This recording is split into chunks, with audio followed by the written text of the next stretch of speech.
Bem-vindos ao Historizando. Bora começar a falar de história do Brasil?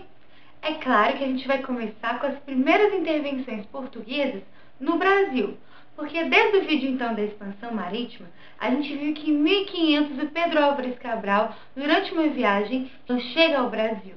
E graças àqueles tratados que a gente viu, Portugal fica com uma parte do Brasil justamente para poder colonizar. Como a gente também já viu no vídeo dos períodos históricos brasileiros, durante os 30 primeiros anos de descoberta do Brasil, que é de 1500 a 1530, a gente tem o período pré-colonial. Então, o Brasil, que seria uma colônia, ainda não se torna colônia nesses 30 anos, por alguns motivos. O maior deles é o desinteresse português em relação a colonizar o Brasil. Por quê? Dentro, então, do que a gente viu da expansão marítima, Portugal estava tendo sucesso no comércio com as Índias, já que ele consegue contornar a África, como a gente já viu, e fazer um comércio direto com as Índias com relação às especiarias. Logo, o foco dos portugueses era outro. Mesmo porque o Brasil, naquela época, não se tinha conhecimento de que tinha metal precioso, como, por exemplo, aconteceu nas colônias espanholas. A Espanha, o Cristóvão Colombo, quando chega nas colônias espanholas e as outras expedições, vai encontrar um metal precioso logo de cara. Inclusive, os índios usavam como ornamento tanto a prata quanto o ouro. Logo, eles já vão começar a explorar e vão começar a colonizar desde o princípio. Isso não acontece no Brasil. O ouro, a princípio, não é achado no Brasil.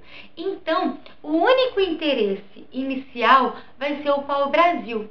O pau-brasil, como a gente sabe, é uma madeira de cor avermelhada. E essa cor é justo o tingimento para alguns tecidos. Naquela época, tingir tecido era muito caro. Por isso, o pau-brasil foi um importante produto para o lucro português. Acontece que, como a colonização no Brasil não tinha começado de fato, a ocupação do território não tinha começado, algumas outras terras europeias vão se aproveitar dessa situação para invadir o território brasileiro. Dois exemplos importantes são a França e a Holanda. Inclusive, a pirataria naquela época já existia. Então, tentava-se roubar o pau-brasil ou então extrair o pau-brasil sem, é claro, a autorização da coroa de Portugal, porque eram outros territórios, para levar para a França, para levar para a Holanda e para outros lugares também. Então, desde o princípio da descoberta do Brasil, o Brasil já vai sofrer invasões de outros lugares e não só apenas a interferência portuguesa. É a partir daí também que a gente tem a primeira relação com os indígenas. Então, em troca do pau-brasil que o índio retirava da natureza, o europeu dava algum produto para ele em troca, como, por exemplo, um machado, um espelho, entre outras coisas.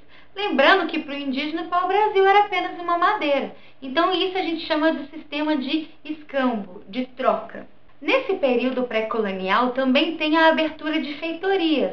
Da mesma forma que Portugal fez na África, fez também no Brasil, abrindo essas feitorias para armazenar produtos e para auxiliar na navegação, na chegada e na partida desses navegantes. Justamente por ter problemas com relação a algumas invasões estrangeiras, alguns piratas chegando na costa brasileira, é que Portugal vai começar então a colonizar o Brasil.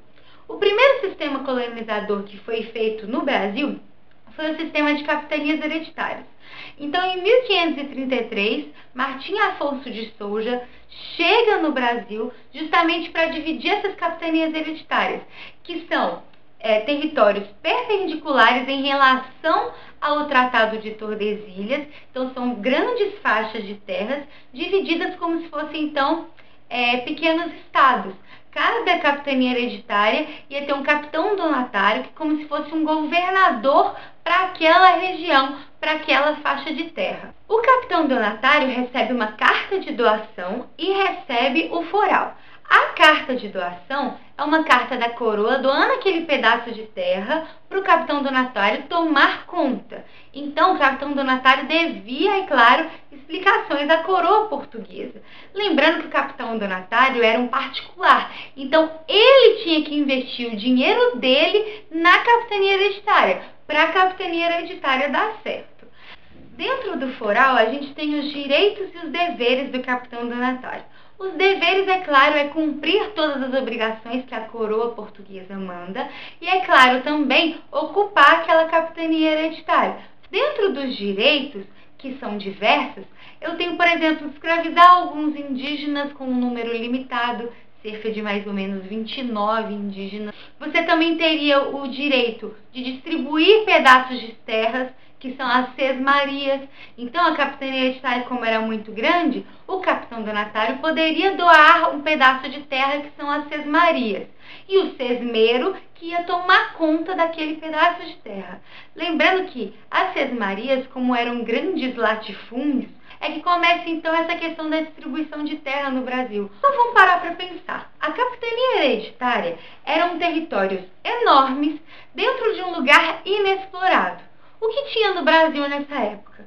Povos indígenas, que eram completamente diferentes, andavam seminus, costume muito diferente dos europeus, tinham uma religião diferente, língua diferente, tudo complicando a situação e a relação entre europeu e indígena. Sem contar que, como era um lugar inexplorado, então é basicamente natureza, mata, muito diferente lá de Portugal. E aí um capitão donatário que teoricamente tinha condições financeiras, né, para vir abandonar tudo e vir para o Brasil explorar era muito difícil. Por isso que a gente fala que as capitanias hereditárias não deu certo, porque muitas delas nem foram ocupadas nessa época, só foram ser ocupadas posteriormente, mas algumas tiveram relativo sucesso. Dentre elas a gente cita Pernambuco, São Vicente e em alguns lugares também tem a Bahia como citação. Eu acho que principalmente porque a Bahia vai ser uma capitania real, ela vai se transformar em uma capital. Mas São Vicente e Pernambuco, São Vicente primeiro, porque começou a plantar cana-de-açúcar e aí teve uma dificuldade justamente por ser longe da questão do Nordeste e o Nordeste explorava mais a cana-de-açúcar. E aí São Vicente vai começar a fazer explorações dentro do interior do Brasil. Vai acabar achando ouro, o metal precioso futuramente, que vai ajudar São Vicente em uma capitania de sucesso. Já Pernambuco vai ser uma das capitanias que vai produzir mais o açúcar.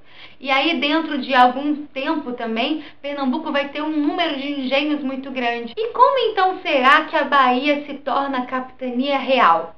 Justamente porque a coroa portuguesa, vendo que não estava dando muito fruto essa questão das capitanias hereditárias, que muitos lugares não tinham sido ocupados, resolve instaurar então o governo geral. O governo geral é instaurado em 1546, então Tomé de Souza, que é o primeiro governador geral, vem para o Brasil. A Bahia vai ser a capitania real e Salvador vai ser então a primeira capital do Brasil. O governo geral, junto com Tomé de Souza, eu tenho então um incentivo à ocupação dessas capitanias hereditárias.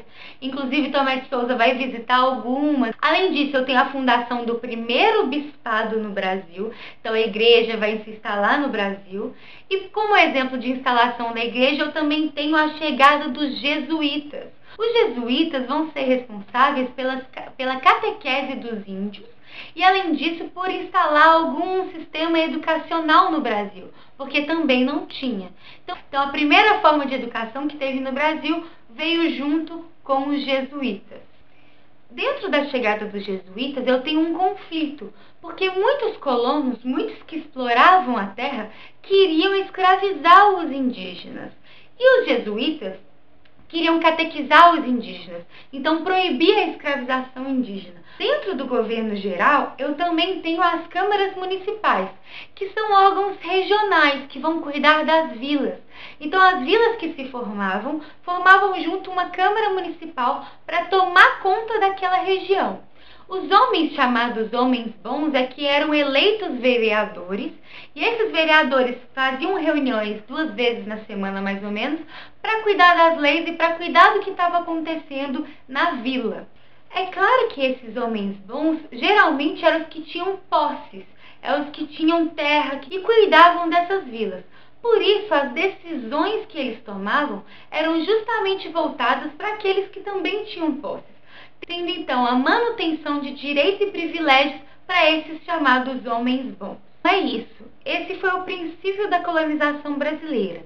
Eu espero que vocês tenham gostado. Nos próximos vídeos a gente vai discutir mais sobre a colônia brasileira. E vamos falar mais de história, vamos historizar, vamos continuar, ok? Bom, curtam a página do Face, curtam o vídeo, compartilhem. Se você gostou, por favor, me ajude. Inclusive, comentem algum assunto que você está interessado em assistir aqui. Beleza? Um beijo e até a próxima. Uma ferramenta como uma faca, um espelho ou algo assim matava a curiosidade do indígena